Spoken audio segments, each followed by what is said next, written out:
एक बार जरा साझा घोषणा पत्र जो है उसकी भी खबरें आपको दिखा देते हैं, क्योंकि यहाँ पर सबसे महत्वपूर्ण ये रहा कि जो एससीओ का जो घोषणा पत्र रहा जिसे अडॉप्ट किया गया है उसमें आतंकवाद का जिक्र है, पहलगाम का नाम लेते हुए उसका जिक्र है।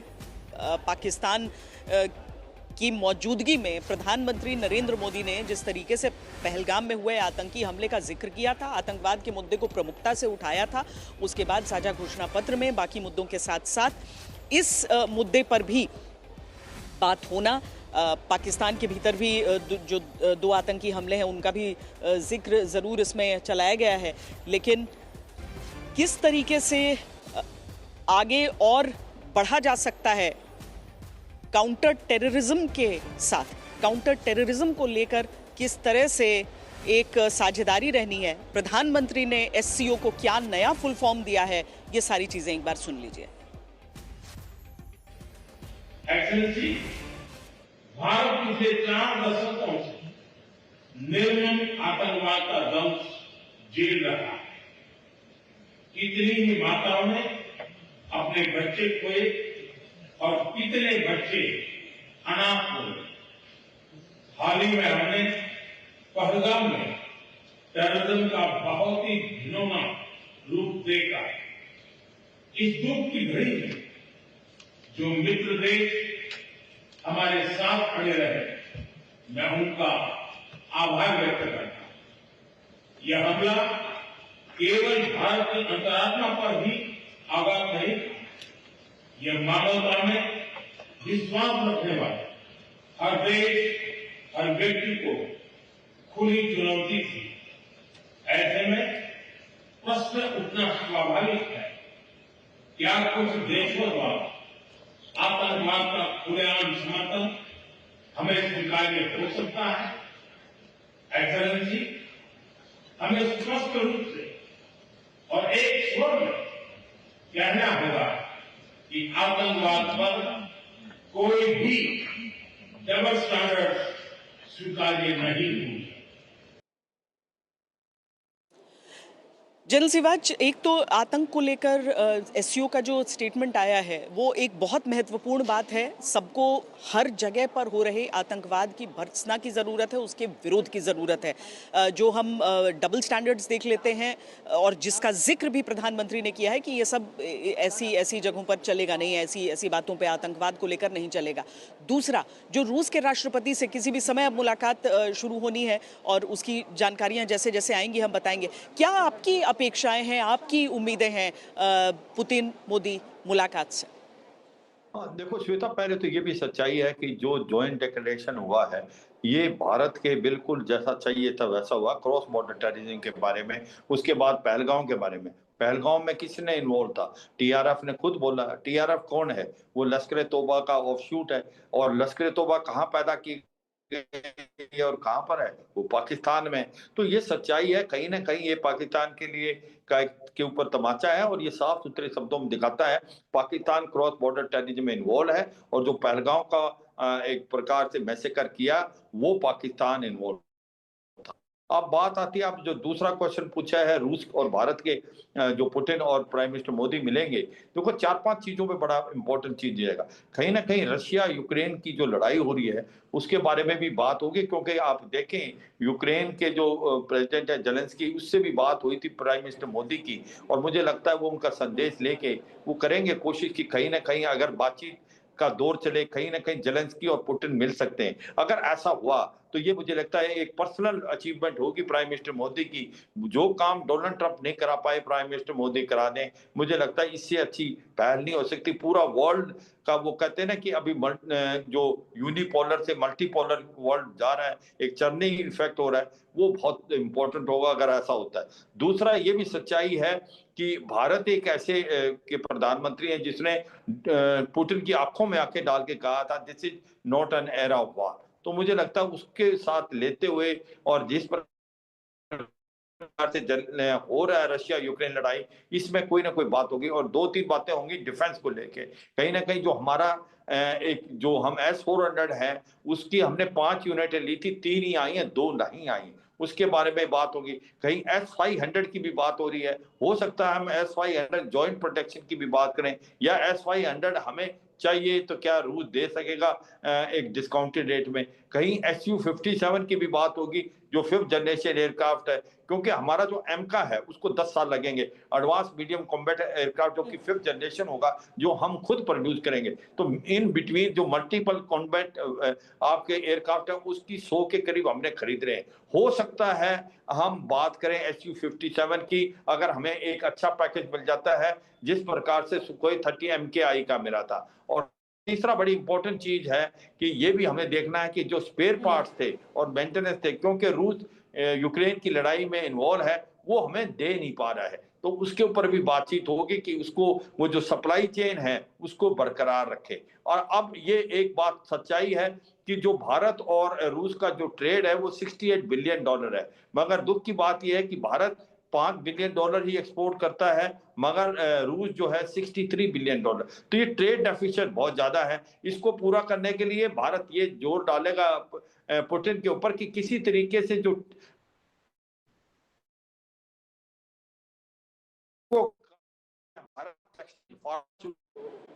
जो पुतिन मोदी मुलाकात है उसको लेकर जो जो बात जनरल सिवाच भी कह रहे हैं, वाकई हमारे पास अनेकों विमान हो सकते हैं, रफाल हो सकता है, लेकिन जो हमारा सबसे बड़ी संख्या में जो सबसे ट्रस्टेड और सबसे अधिक संख्या का वॉरहॉर्स हमारा जिसे कहा जाता है वो Su-30 MKI ही है।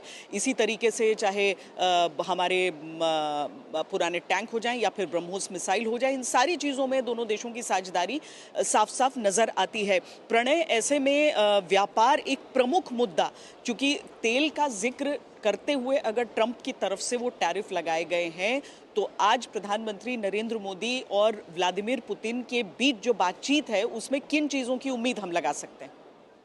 देखिए, बहुत सारी चीज़ें ऐसी हैं जो भारत और रूस के बीच में साझेदारी में आगे और बढ़ सकती हैं। जिस तरीके से और भी लोग कह रहे हैं, मैंने भी पहले इस चीज़ का जिक्र किया कि भारत और रूस के बीच में जितनी रणनीतिक साझेदारी है उसके अनुसार आर्थिक कारोबार नहीं होता है। यदि आप देखें दोनों देशों का द्विपक्षीय कारोबार, तो वो अभी भी काफ़ी कम बना हुआ है और उसको लिए लक्ष्य रखा गया है कि 2030 तक हम द्विपक्षीय कारोबार को करीब $100 अरब तक ले जाएं।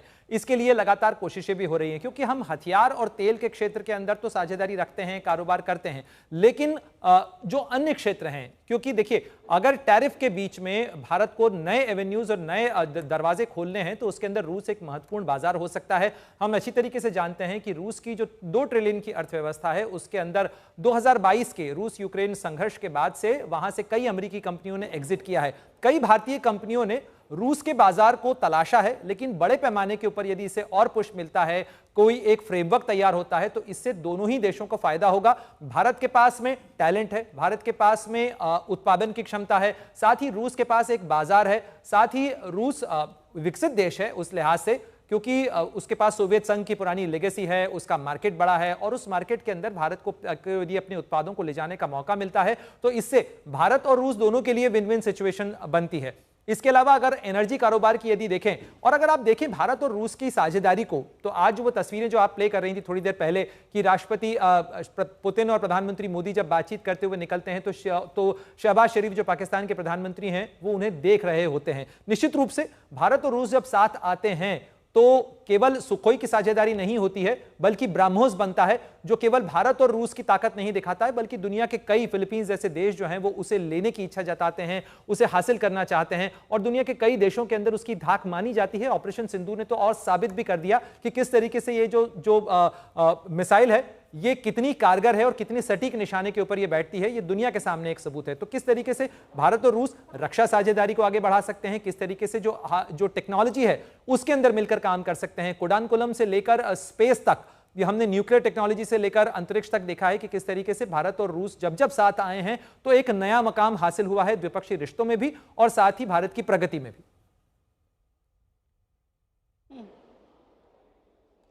और इसीलिए जब हम ये भी देखते हैं एम्बेसडर सज्जनहार कि राष्ट्रपति पुतिन भी भारत आएंगे अब, तो जब ये मुलाकातें होती हैं तो एक एक कदम करके आगे बढ़ती जाती हैं, कोई एक इंडिविजुअल मुलाकात नहीं बल्कि एक कड़ी जो उन तमाम मुलाकातों के बीच होने वाली है। जो पूरे विश्व में बदलाव बड़ी तेजी से हो रहा है। चीज़ें बहुत तेजी से बदल रही हैं और ये जो 2 ऐसे अगर 2 देश हों, भारत और रूस जैसे 2 देश हों, जिनके अंदर समन्वय बहुत अच्छा है, जिनके अंदर अंडरस्टैंडिंग बहुत अच्छा है, जिनके अंदर नेताओं में भी और देशों में भी, पीपल टू पीपल भी बहुत ही अच्छी एक-दूसरे के लिए समझ है, एक-दूसरे के लिए रिस्पेक्ट है, रिगार्ड है, तो तब वो एक-दूसरे से बात करना चाहेंगे, जो पूरे विश्व में क्या बदलाव हो रहा है और उसको कैसे आगे लेकर जाएँ। और देखिए बहुत नई चीज़ें और आती हैं जिसमें कि सहयोग बढ़ाया जा सकता है।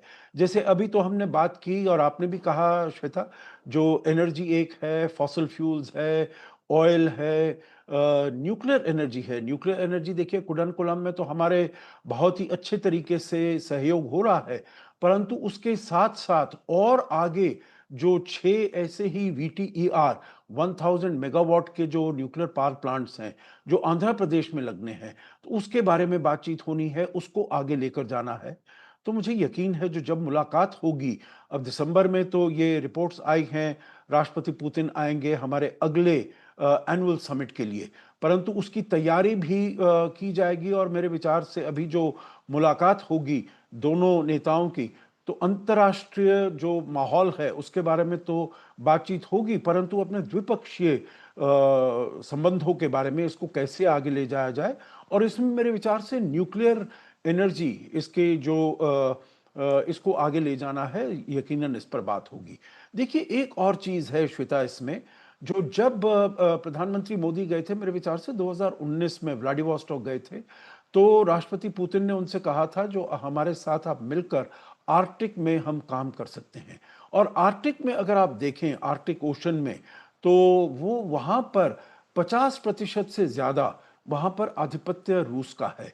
तो चाहे वहाँ पर मिनरल्स हों, चाहे वहाँ पर मेटल्स हों, चाहे वहाँ पर एनर्जी हो, ऑयल हो, गैस हो, वो सब उसको एक्सप्लॉइट करने के लिए तो भारत और रूस की बहुत अच्छी साझेदारी हो सकती है। आपको याद होगा उस समय जब बातचीत हुई थी तो चेन्नई से व्लादिवोस्टॉक वहाँ पर एक मैरीटाइम रूट था और इसको फिर जिससे कहा जाता है नॉर्थ पोलर रूट, उसको लिया जाए क्योंकि आजकल हम देख रहे हैं जो अगर आपकी शिपिंग जाती है स्वेज कनाल से, तो हूती की वजह से वहाँ से जाने के लिए बहुत मुश्किलात पैदा होती हैं, तो उनको केप ऑफ गुड होप ये जो अफ्रीका है उसके बिल्कुल दक्षिण छोर से निकलकर उनको जाना होता है। तो इसीलिए वहाँ पर भी आर्कटिक का बहुत ये जो नॉर्थ पोलर रूट है, ये भारत के लिए बहुत ही महत्वपूर्ण साबित हो सकता है।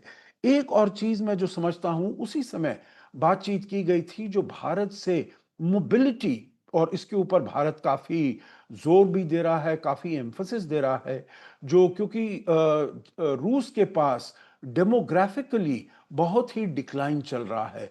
एक उसके पास यंग पीपल कम है, एक उसकी जो डेमोग्राफिक डिस्ट्रेस में है क्योंकि ओल्ड एजेड पॉपुलेशन वो ज़्यादा बढ़ती जा रही है। तो अगर वहाँ पर अपनी इकोनॉमी को आगे बढ़ाने में, अपने इनोवेशन को आगे बढ़ाने में उनको चाहिए तो भारत उनकी बड़ी अच्छी सहायता कर सकता है।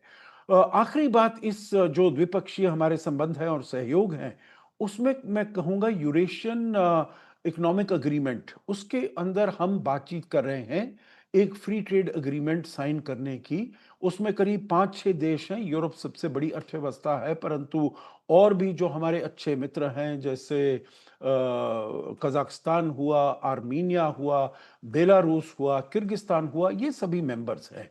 तो अगर इसके साथ हम अपना FTA free trade agreement sign करते हैं, तो वो दोनों देशों के लिए अच्छा होगा, इस पूरे क्षेत्र के लिए अच्छा होगा क्योंकि मध्य एशिया में अगर देखा जाए, उम्मीद कर सकते हैं श्वेता और कुछ ही देर में हम ये भी अपेक्षा करते हैं कि ये सारी डिटेल्स हमारे सामने होंगी।